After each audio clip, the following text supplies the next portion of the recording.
Hi friends, आज हम महिलाओं से संबंधित एक महत्वपूर्ण कानून का नाम है हमारे कार्यस्थल पर महिलाओं का यौन शोषण निवारण निषेध और सुधार अधिनियम 2013। इसके बारे में काफ़ी डिटेल से चर्चा करेंगे। आप हमारे साथ बने रहेंगे तो आपको इसके बारे में काफ़ी अच्छी जानकारी होगी। तो शुरुआत करते हैं आज का टॉपिक है अंग्रेजी में जिसे the sexual harassment of women at work place prevention prohibition and redressal act 2013। इसके बारे में चर्चा करते हैं।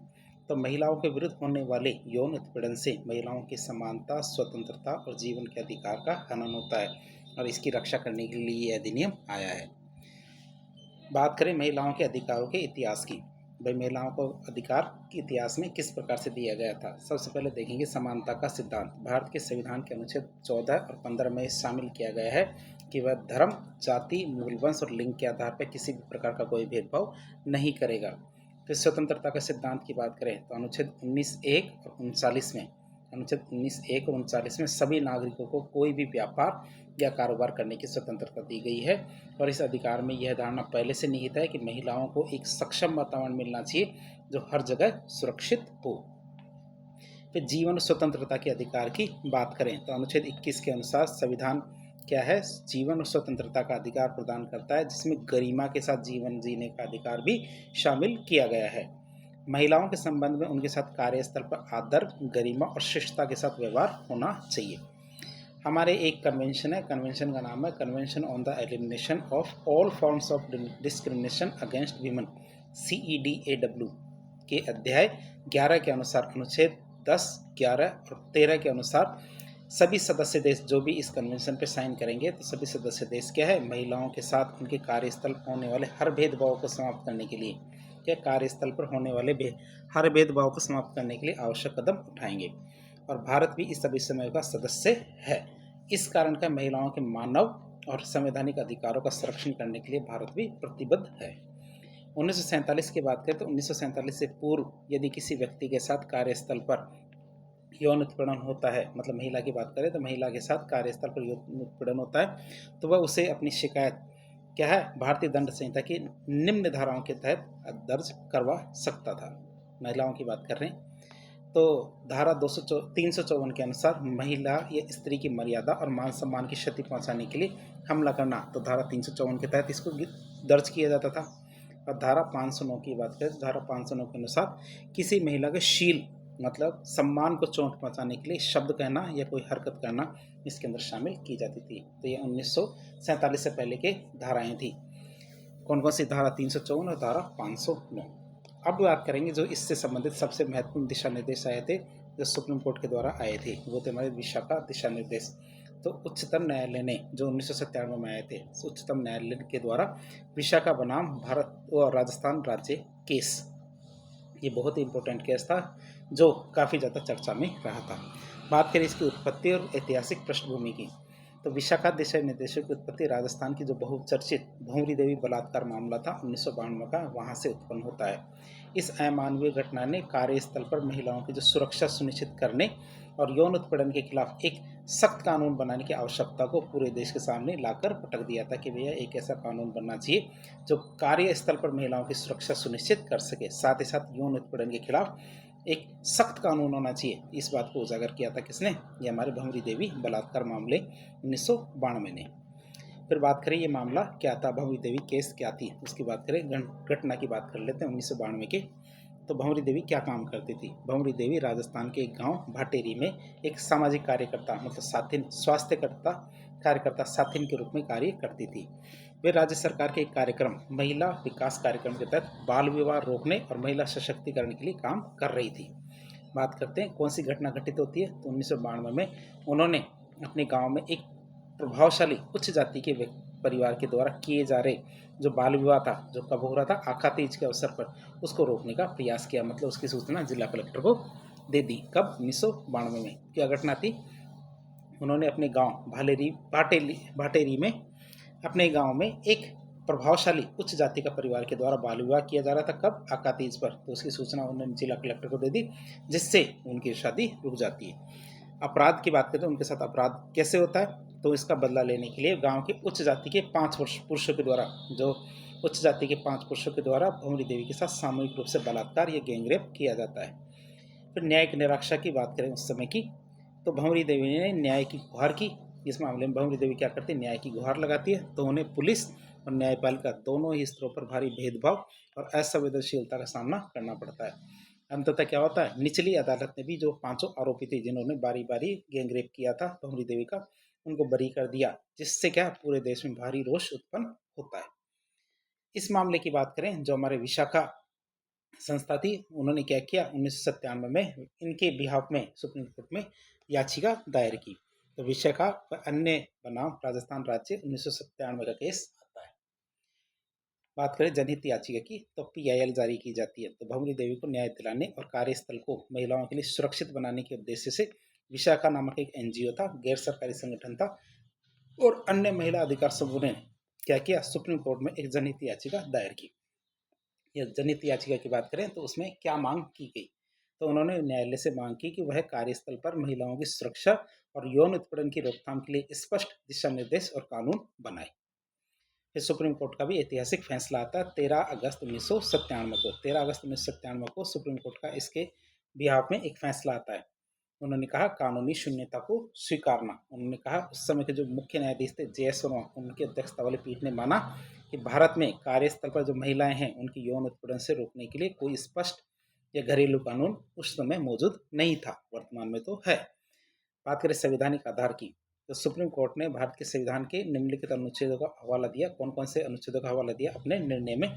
अनुच्छेद 14 कहता है समानता का अधिकार। 19(1)G कहता है कोई भी पेशा, व्यापार और व्यवसाय करने की स्वतंत्रता। और 21 क्या कहता है, प्राण और देह की स्वतंत्रता, मतलब गरिमापूर्ण जीवन जीने का अधिकार।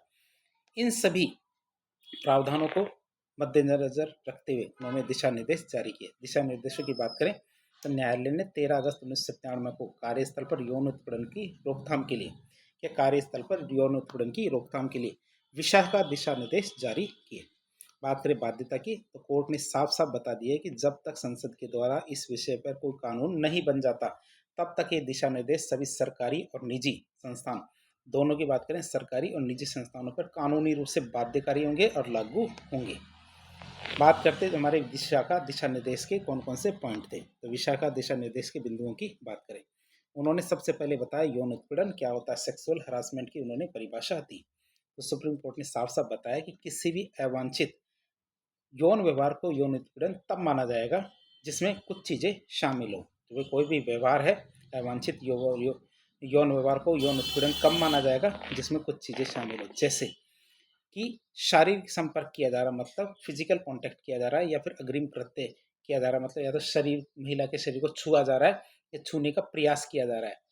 यौन अनुग्रह या एहसान की मांग की जाती है। यौन अनुग्रह मतलब सेक्स करने की डिमांड की जाती है, या फिर एहसान की मांग होती है, रिक्वेस्ट फॉर सेक्सुअल फेवर्स, मतलब किसी से और से दिलवाने की बात की जाए। अश्लील या यौन टिप्पणी करना, सेक्सुअली कलर्ड रिमार्क्ड, मतलब इस तरह की टिप्पणियां करना जो अश्लील या यौन टिप्पणियों के अंतर्गत आती है।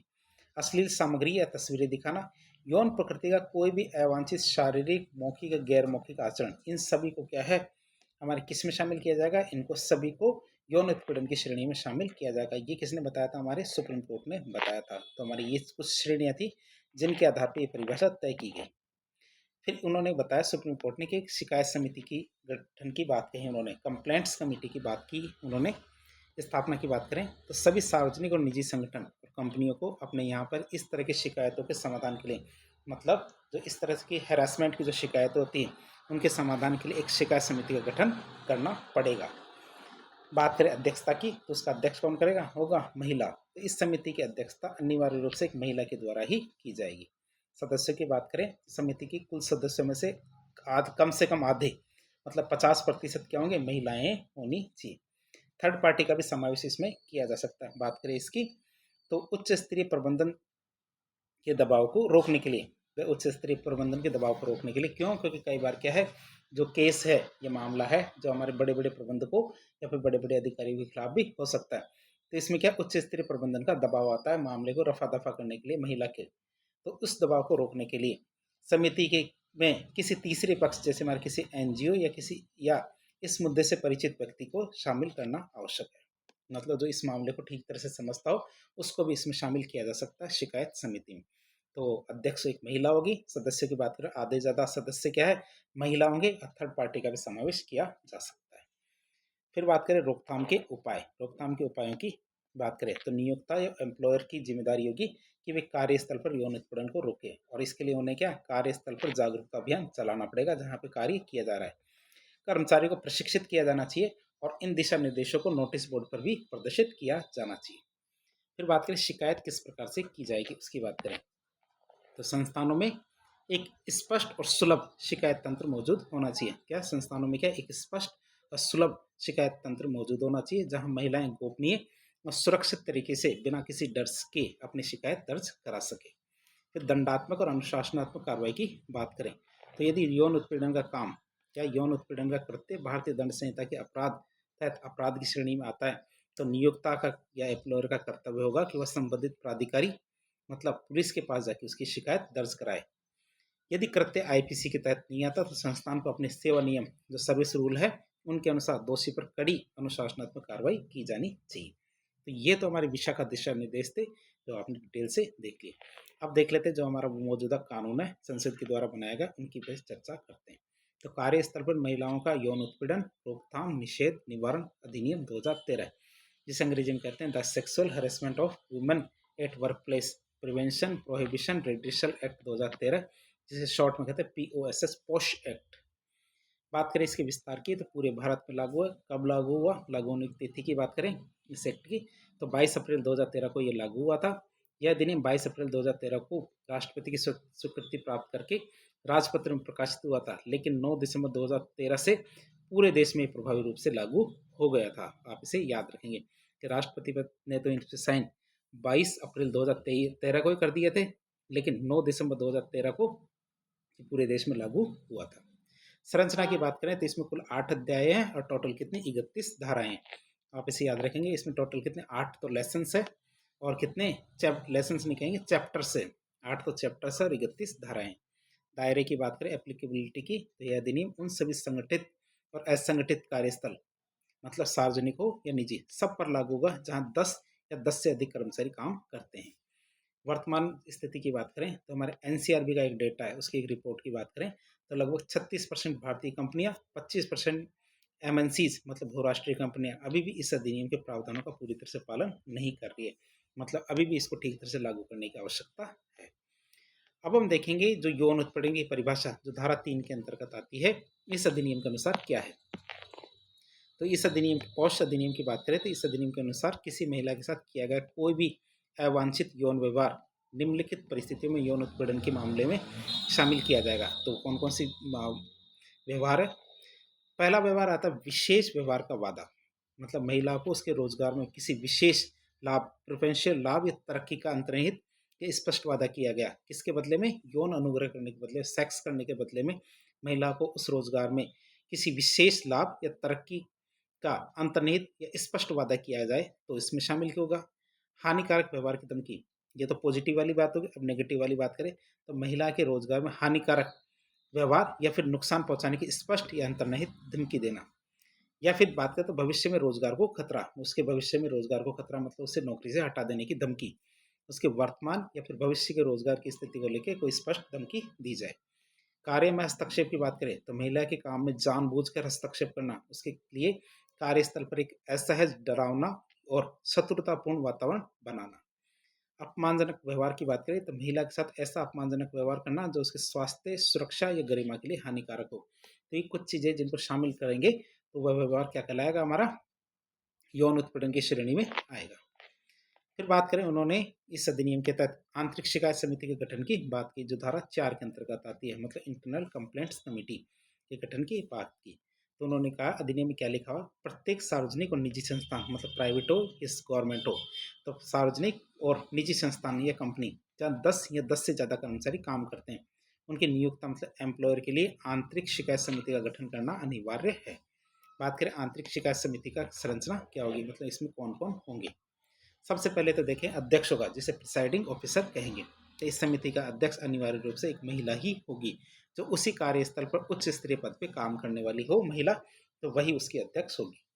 इस समिति के सदस्यों की बात करें तो समिति में कम से कम 2 सदस्य, कम से कम 2 अन्य सदस्य होंगे, मतलब एक तो अध्यक्ष होगा और कम से कम 2 सदस्य और होने चाहिए। और ये सदस्य वो कर्मचारी होने चाहिए जो महिलाओं के सामाजिक कार्यों के प्रति समर्पित हो, जिन्हें यौन उत्पीड़न के मामलों से निपटने का अनुभव हो। तो ऐसे 2 सदस्य शामिल किए जाएंगे। तो एक तो अध्यक्ष होगा और 2 सदस्य होंगे, और जिनके पास क्या विधिक ज्ञान भी होना चाहिए, लीगल नॉलेज भी होनी चाहिए। जो 2 अन्य सदस्य उनकी बात की, उनके पास क्या होना चाहिए, एक तो वो सदस्य क्या है, वे कर्मचारी होने चाहिए जो महिलाओं और सामाजिक कार्यों के प्रति समर्पित हो, पहली चीज। दूसरा, यौन उत्पीड़न के जो मामले हैं उनसे निपटने का उनके पास अनुभव हो। और तीसरा, जिनके पास लीगल नॉलेज या लीगल ज्ञान हो, विधिक ज्ञान हो। थर्ड पार्टी की बात करें, बाहरी सदस्य की, तो समिति में एक बाहरी सदस्य मतलब एनजीओ प्रतिनिधि या फिर इस मुद्दे का विशेषज्ञ का होना भी अनिवार्य है, ताकि निष्पक्षता बनी रहे। तो इस तरह देखें तो 4 सदस्य हो गए, जिसमें एक तो अध्यक्ष है, 2 सदस्य हो गए, और एक क्या बाहरी व्यक्ति होगा। तो इस तरह 4 सदस्य हो गए। ज़्यादा भी हो सकते हैं, सदस्य ज़्यादा भी हो सकते हैं, लेकिन मिनिमम 2 सदस्य तो होने ही चाहिए। बात करें समिति के कुल सदस्यों में कम से कम आधी महिलाएं होनी चाहिए। 4 सदस्य हैं तो 2 तो कम से कम महिलाएं होनी ही चाहिए। फिर बात करें ऐसी जगह जहाँ हमारे, ये तो ऑर्गेनाइज सेक्टर की बात हो गई कि जहाँ पे क्या 10 या 10 से अधिक सदस्य या जो कर्मचारी काम करते हैं उन संगठनों की बात होगी। लेकिन जो महिलाएं घरों में काम करती है, एक एक दो दो जगह काम करती है, उनके लिए क्या, उनके लिए बनाई जाती है स्थानीय शिकायत समिति, लोकल कंप्लेंट्स कमेटी की बात है, एलसीसी। तो उसके गठन की बात की गई धारा 5 के अंतर्गत। तो राज्य सरकार के द्वारा प्रत्येक जिले में एक जिला अधिकारी की नियुक्ति की जाएगी, डिस्ट्रिक्ट ऑफिसर की नियुक्ति की जाएगी, जिसकी जिम्मेदारी स्थानीय शिकायत समिति का गठन करना होगा। जिला अधिकारी कौन होगा, ये हमारे जिला मजिस्ट्रेट, अपर जिला मजिस्ट्रेट, या जिला कलेक्टर या सहायक जिला कलेक्टर हो सकता है। बात करें एलसीसी, एलसीसी की जरूरत क्यों है, बात करें एलसीसी या लोकल कंप्लेंट कमेटी की गठन की जरूरत क्यों है। तो इस समिति मुख्य रूप से 2 स्थितियों में काम करती है। एक तो ऐसे कार्यस्थल, ऐसे संगठन जहां, विशेषकर जहां असंगठित क्षेत्र बात कर रहे हैं उनकी, तो ऐसे कार्यस्थल जहां 10 से कम कर्मचारी होने के कारण आंतरिक शिकायत समिति का गठन नहीं किया जा सकता। ऐसे संगठन जहाँ पे कर्मचारी क्या है 10 से कम है, इसी वजह से वहाँ पे आंतरिक शिकायत समिति का गठन नहीं किया जा सकता। और जब शिकायत सीधे नियोक्ता के खिलाफ ही की गई, जिसने एम्प्लॉयर कर रखा है, मतलब जिन्होंने नौकरी लगाया उसी के खिलाफ शिकायत हो, तो दोनों स्थिति में शिकायत कहाँ होगी, एलसीसी में की जाएगी। बात करें इसकी प्रशासनिक व्यवस्था की, तो जिला अधिकारी ग्रामीण क्षेत्रों मतलब तालुका, तहसील, शहरी क्षेत्र जैसे नगर पालिका में एक नोडल अधिकारी की नियुक्ति करेगा। मतलब जिला अधिकारी जो हमने देखा था, जिला अधिकारी की नियुक्ति करेगी सरकार हर जिले के अंदर। तो जिला अधिकारी क्या करेगा, ग्रामीण क्षेत्रों और शहरी क्षेत्रों में क्या करेगा, एक एक नोडल अधिकारी की नियुक्ति करेगा। और यही नोडल अधिकारी क्या करेंगे, महिलाओं से शिकायतें प्राप्त करेंगे। नोडल अधिकारी क्या करेंगे, महिलाओं से शिकायतें प्राप्त करेंगे, और उन्हें 7 दिनों के भीतर जो स्थानीय शिकायत समिति है एलसीसी उनको भेज देगी। नोडल अधिकारी कार्यकाल की बात करें इनके, तो कार्यकाल क्या होगा, स्थानीय शिकायत समिति एलसीसी के अध्यक्ष और सदस्यों का कार्यकाल कितना, 3 साल का होता है। आपसे याद रखेंगे, एलसीसी के अध्यक्ष और सदस्यों का कार्यकाल कितना, 3 साल का होता है। अब स्थानीय शिकायत समिति की संरचना की बात करें, तो इसमें क्या है, एक तो अध्यक्ष होता है, क्या होता है, एक तो अध्यक्ष होता है, सदस्य संख्या क्या है, अध्यक्ष। अध्यक्ष की योग्यता और विवरण की बात करें, तो इस पद पर किसी वरिष्ठ महिला को ही बैठाया जाता है। अध्यक्ष पद पर कौन बैठेगी, वरिष्ठ महिला, जो समाज में महिलाओं के अधिकारों और कल्याण के प्रति जागरूक हो, संवेदनशील हो। यह क्या है, किसी महिला संबंधी जो एनजीओ है या लैंगिक समानता पर काम करने वाला कोई संगठन है, उनसे जुड़ी हुई महिला हो सकती है, तो अध्यक्ष पद पर उसे ही बैठाया जाएगा। सदस्यों की बात करें तो वही कम से कम 2 सदस्य तो होने चाहिए, 2 से ज़्यादा भी हो सकते हैं। इनमें कम से कम एक महिला होनी चाहिए, 2 में से कम से कम एक महिला होनी चाहिए। सदस्यों को कानूनी मामलों, महिला अधिकारों, सामाजिक कार्यों, मनोविज्ञान में ज्ञान और अनुभव होना चाहिए। इस सरकारी और गैर सरकारी संगठनों में से भी हो सकते हैं सदस्य। फिर जिला स्तर का एक अधिकारी होना चाहिए, एक अधिकारी क्या, जिला स्तर का अधिकारी होना चाहिए। यह सदस्य सरकार के द्वारा नामित किया जाता है और सदस्यों के कार्य होते हैं, इनको प्रशासनिक रूप से समर्थन प्रदान करता है। मतलब जो समिति के द्वारा जो कार्य किए जाएंगे उन कार्यों को प्रशासनिक रूप से समर्थन देगा कि कार्य सही किए जा रहे हैं। फिर बाहर से ऑप्शनल है कि बाहर से किसी सदस्य को आमंत्रित किया जा सकता है, आवश्यकता के अनुसार, मतलब जरूरत हो उतनी। तो समिति की आवश्यकता के अनुसार किसी विशेषज्ञ सलाहकार को अस्थायी रूप से आमंत्रित किया जा सकता है, जैसे कोई मनोवैज्ञानिक, सामाजिक कार्यकर्ता, वकील या महिला अधिकार कार्यकर्ता, इनको बुलाया जा सकता है। तो एलसीसी की बात की हमने, एलसीसी में हमारे कौन कौन होगा, एक तो अध्यक्ष होगा जो 100% महिला होगी, सदस्य कम से कम 2 होंगे, जिला स्तर का अधिकारी 1 होगा जो क्या करेगा, प्रशासनिक रूप से समर्थन देगा समिति के कार्यों को, और विशेष रूप से किसी बाहर के बंदे को आमंत्रित किया जा सकता है। फिर बात करेंगे शिकायत दर्ज करने की प्रक्रिया। शिकायत किस प्रकार से दर्ज होगी, धारा 9 के अंतर्गत। बात करें लिखित शिकायत की, तो पीड़ित महिला को घटना के, जब घटना घटित होती है, घटना के 90 दिनों मतलब 3 महीने के भीतर भीतर आंतरिक या फिर स्थानीय शिकायत समिति को लिखित में शिकायत देनी होगी। मौखिक नहीं चलेगी, लिखित में शिकायत देनी पड़ेगी। समय सीमा की छूट की बात करें, कुछ विशेष परिस्थितियां हों तो समिति इस समय सीमा को अधिकतम 90 दिनों के लिए और बढ़ा सकती है, मतलब 180 दिन तक कर सकती है। नॉर्मली तो 90 दिनों के भीतर पता जाता है एलसीसी या फिर आंतरिक जो आईसीसी है, इनके भीतर लिखित में शिकायत करनी पड़ेगी। कोई विशेष ही परिस्थिति आ जाए तो उस मामलों में इसको बढ़ा करके 180 दिन मतलब 90 दिन और बढ़ाया जा सकता है। अक्षमता की स्थिति की बात करें, असक्षमता की स्थिति की बात करें, यदि जो व्यथित महिला है जिसके साथ ये अपराध हुआ है, महिला शारीरिक या मानसिक रूप से अक्षम है या फिर उसकी मृत्यु हो गई है, तो उसका जो विधिक उत्तराधिकारी होगा, लीगल हेयर होगा या कोई रिश्तेदार, उसकी ओर से शिकायत दर्ज करा सकता है। ये आप याद रखेंगे। समझौते की बात करें, धारा 10 के अंतर्गत समझौता आता है। समझौते के विकल्प की बात करें तो जांच प्रक्रिया शुरू होने से पहले, क्या जांच प्रक्रिया शुरू होने से पहले जब जांच प्रक्रिया हो तो व्यतीत महिला के अनुरोध पर, जब, और ये भी कब होगा, जब व्यतीत महिला अनुरोध करेगी, अनुरोध करने पर समिति मामले को आपसी समझौते से सुलझाने का प्रयास कर सकती है, पुरुष के कहने पे नहीं, महिला के। शर्त यह है कि कोई मौद्रिक या आर्थिक समझौता नहीं होगा, इसमें पैसे का लेन देन किसी भी तरह का नहीं होगा, तभी समझौता किया जा सकता है। जांच की समाप्ति की बात करें, यदि समझौता हो जाता है तो आगे की जांच नहीं होगी और इसकी एक रिपोर्ट क्या नियोक्ता एम्प्लॉयर और जो जिलाधिकारी है उसको भेज दी जाएगी कि ऐसी समस्या आई थी, शिकायत आई थी, उसका समाधान समझौते से हो गया। फिर शिकायत यदि समझौता नहीं होता है तो शिकायत की जांच होती है, जांच धारा 11 के अंतर्गत की जाएगी। समय सीमा की बात करें, समिति को हर हाल में अपनी जांच प्रक्रिया 90 दिन के अंदर पूरी कर देनी पड़ेगी, मतलब उनको समिति को 90 दिन का समय मिलता है पूरी जांच करने का। तो 90 दिन का तो आवेदन करने का, शिकायत लिखाने का, और 90 दिन का जो शिकायत लिखाने से 90 दिन का समय मिलता है जांच को पूरा करने का। समिति की शक्तियों की बात करें, इन समितियों को जांच के उद्देश्य से सिविल न्यायालय की शक्तियां प्राप्त होती है। क्या इन समितियों को क्या जांच के उद्देश्य से सिविल न्यायालय की शक्तियां प्राप्त होती है। शक्तियों का उपयोग किस तरह से कर सकते हैं, तो समिति किसी भी व्यक्ति को सम्मन भेजकर बुला सकती है, पूछताछ कर सकती है और किसी भी संबंधित दस्तावेज को खोजने या प्रस्तुत करने का आदेश भी दे सकती है। अब हम बात करेंगे जांच रिपोर्ट और कार्यवाही की, जो धारा 13 के अंतर्गत आता है। जांच रिपोर्ट और कार्यवाही की बात करें तो रिपोर्ट प्रस्तुति की बात करें तो जांच समाप्त होने के 10 दिनों के भीतर समिति अब क्या है, अंतिम रिपोर्ट नियोक्ता और जिला अधिकारी को सौंप देगी। अंतिम रिपोर्ट क्या नियोक्ता और जिला अधिकारी को सौंप देगी जांच खत्म होने के बाद। दोषी होने की स्थिति में देखें तो प्रत्यर्थी जिस पर आरोप है, रेस्पोंडेंट है, उस पर आरोप साबित होने पर उसे संस्था के सेवा नियमों के अनुसार उसे सजा दी जाएगी, दोषी पाए जाते हैं। आर्थिक क्षतिपूर्ति की बात करें तो समिति क्या है, नियोक्ता को यह आदेश दे सकती है कि वह आरोपी के वेतन से कटौती करके पैसा व्यथित महिला को मानसिक और शारीरिक कष्ट के लिए आर्थिक प्रतिपूर्ति का भुगतान भी कर सके, मतलब इस तरह का आदेश भी दिया जा सकता है। अब यदि उल्टा हो जाए कि महिला के द्वारा झूठी शिकायत की गई तो धारा 14 के अंदर झूठी शिकायत की बात करते हैं। यदि जांच में साबित हो जाता है कि महिला ने दुर्भावनापूर्ण तरीके से गलत शिकायत की है या जाली सबूत पेश किए हैं, नकली सबूत पेश किए हैं, तो संस्था के नियमों के अनुसार शिकायतकर्ता महिला के खिलाफ ही कड़ी अनुशासनात्मक कार्रवाई की जा सकती है। फिर अपील के अधिकार की बात करें तो पुरुष को दोषी साबित कर दिया तो वो परमानेंट दोषी ही रहेगा या नहीं, वह अपील कर सकता है धारा 18 के अंतर्गत।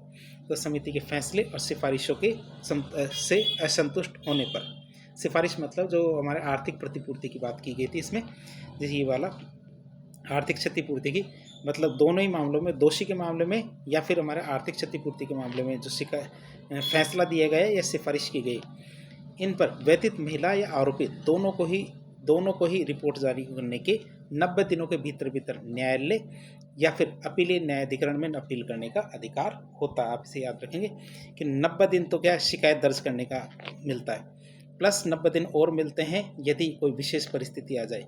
एक बार शिकायत दर्ज हो गई, जिस दिन दर्ज हो जाती है उसके बाद फिर 90 दिन मिलते हैं उस शिकायत पर पूरी की पूरी जांच करने का।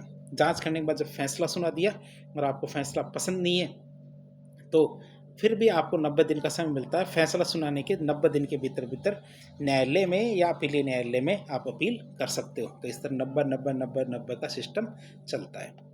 फिर नियोक्ता के कर्तव्य की बात करते हैं, जो एम्प्लॉयर है उनके अनिवार्य कर्तव्य क्या है, धारा 19 के अंतर्गत कार्यस्थल पर महिलाओं के लिए एक सुरक्षित और भयमुक्त वातावरण उपलब्ध कराना पहला कर्तव्य है। दूसरा, कार्यस्थल पर आंतरिक शिकायत समिति आईसीसी का अनिवार्य रूप से गठन करना।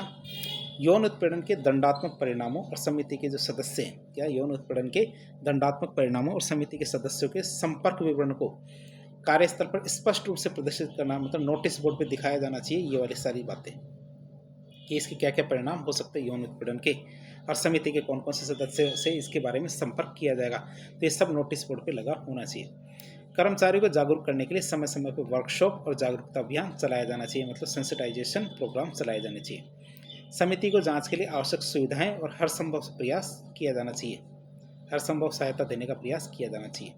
यदि व्यतीत महिला पुलिस में भारतीय दंड संहिता आईपीसी के तहत एफआईआर दर्ज कराना चाहती है तो उसे मदद की जानी चाहिए, ऐसा नहीं उसे रोका जाए, डराया जाए, धमकी दी जाए। बात करें रिपोर्टिंग और दंड के प्रावधान क्या है, तो वार्षिक रिपोर्ट की बात करें, धारा 21 के अंतर्गत आती है। समिति है जो आईसीसी एलसीसी समिति की बात कर रहे हैं, हर कैलेंडर वर्ष में के अंत में एक वार्षिक रिपोर्ट तैयार करेगी और तैयार करके नियोक्ता और जिलाधिकारी दोनों को सौंपेगी। जिलाधिकारी यह रिपोर्ट क्या राज्य सरकार को भेजेगा। यदि इसका उल्लंघन किया जाता है तो क्या होगा, धारा 26 के अंतर्गत यदि नियोक्ता आईसीसी का गठन नहीं करता है कि अधिनियम के प्रावधानों का पालन नहीं करता तो उस पर 50,000 रुपये का जुर्माना लगाया जा सकता है। लाइसेंस रद्द करने की बात करें तो बार बार उल्लंघन करने पर सरकार या स्थानीय प्राधिकरण द्वारा उस संस्था का पंजीकरण, मतलब रजिस्ट्रेशन और व्यावसायिक लाइसेंस को भी रद्द किया जा सकता है यदि इन प्रावधानों का पालन नहीं किया जाए। अब ये तो हमारा अधिनियम पूरा होगा। अब इसका विश्लेषणात्मक मूल्यांकन करके देखें तो ये अधिनियम है, इसमें कौन कौन सी अच्छी बातें और कौन कौन सी इसमें कमियां हैं उसकी बात करें। सकारात्मक पहलुओं की बात करें, सुरक्षित माहौल, महिलाओं को कार्यस्थल पर सुरक्षित और सहज वातावरण मिलेगा इसके बाद, जिससे क्या विभिन्न क्षेत्रों में उनकी भागीदारी उत्पादकता बढ़ेगी। महिलाओं को वर्चस्व की बात करें तो समितियों में अनिवार्य रूप से 50% से ज़्यादा सदस्य महिलाएं हैं, और महिला अध्यक्ष होने से क्या व्यतीत महिला बिना किसी झिझक से अपनी बात स्पष्ट रूप से रख पाएगी। त्वरित न्याय की बात करें तो 90 दिनों के भीतर पूरी जांच करने की बाध्यता से क्या है, महिलाओं को शीघ्र न्याय मिल पाएगा। संवैधानिक सुरक्षा की बात करें तो यह अधिनियम क्या महिलाओं के मानवाधिकारों, अनुच्छेद 14, 15, 21 जो गरिमापूर्ण जीवन का अधिकार है, इसके तहत उनके जो मौलिक अधिकार हैं उनको मजबूत करता है। कमियों की बात करें, इसमें कमियां क्या क्या है, नकारात्मक पहलुओं की बात करें, असंगठित क्षेत्र में इसमें चुनौती है। कैसे, 10 से कम कर्मचारियों वाले संस्थानों में आईसीसी का गठन न होना, और स्थानीय शिकायत समिति की स्पष्ट कार्यप्रणाली का अभाव है कि वो कैसे काम करेगी, ये स्पष्ट रूप से बताया नहीं गया। तो इससे क्या है, असंगठित क्षेत्र की महिलाओं को सुरक्षा से वंचित किया गया है।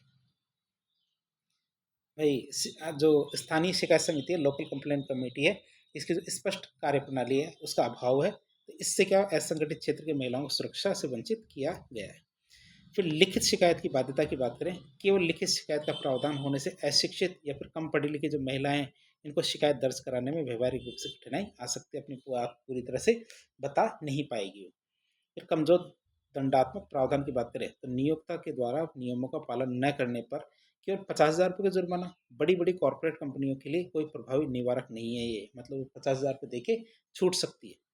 लैंगिक तटस्थता के अभाव की बात करें, जेंडर बायस की, तो अधिनियम केवल महिलाओं को सुरक्षा प्रदान करता है, कार्यस्थल पर पुरुषों या ट्रांसजेंडर के साथ होने वाले यौन उत्पीड़न के लिए इसमें कोई प्रावधान नहीं किया गया, जो समानता के सिद्धांत पर सवाल उठाता है। तो इस तरह आज एक लेक्चर के जरिए हमने एक जो महिलाओं के विरुद्ध कानून है, महिलाओं के सपोर्ट करने के लिए कानून बनाया गया है अपराधों के विरुद्ध, तो उसको काफ़ी डिटेल से चर्चा की। तो इस प्रकार के इन्फॉर्मेटिव वीडियो देखने के लिए हमारे चैनल से जुड़े।